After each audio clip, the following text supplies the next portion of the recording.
Getting to be about the midway point of the Conference USA grind. Welcome inside the ABC7 studio for a weekly UTEP men's basketball coaches show presented by Speaking Rock. Joined now by the man in charge, Coach Rodney Terry. And Coach, I got to first ask you off the bat, a good Samaritan you are, lending your home court to the Aggies up the street at New Mexico State. Well, I mean, I had no idea until I walked in and you told me that. So I had no idea that those guys were playing on our court today. But, you know, we're good neighbors, and anything we can do to help, you know, during this trying time right now. We know how difficult it is to navigate through a pandemic right now and trying to have a basketball season.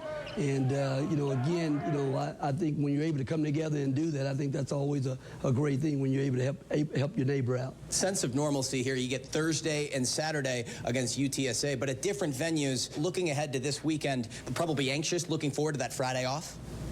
Well, I mean, it's not really an off day. It's a travel day for us, you know, and we don't have that direct flight anymore from here to San Antonio, which is kind of a bummer a little bit. We've got to connect through Dallas. You know, it's really a mental aspect of it, regardless. I mean, we're an emotional team. We play with a lot of emotion. We have to try to find a way to generate that. I'm an emotional coach. My team's an emotional team and plays with emotion, you know, so putting that back-to-back against the same team, we've got to try to bottle that up at some point, and we'll get back and we'll use our recovery day as that travel day and start trying to get geared up for a highly competitive game against a team that really wants to score the ball, score the basketball at a very high clip.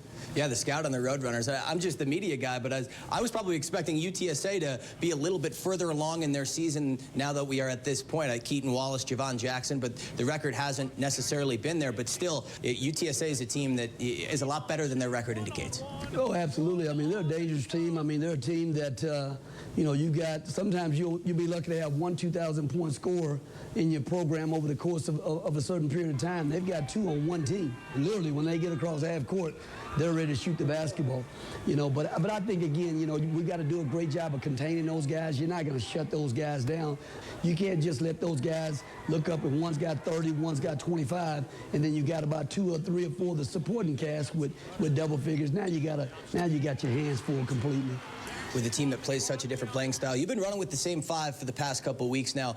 Any thought going through your head about maybe tinkering with your starting lineup at all, the rotation?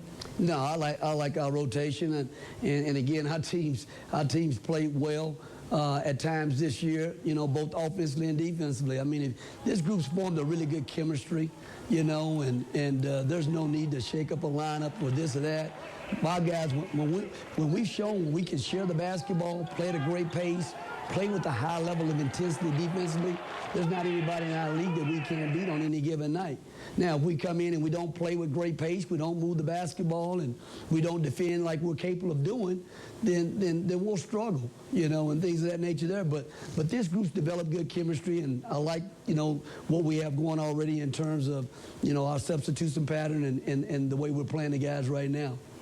We'll dig in Thursday night, UTEP and UTSA getting set for a weekend series. Pivotal stretch in the Minors Conference USA schedule.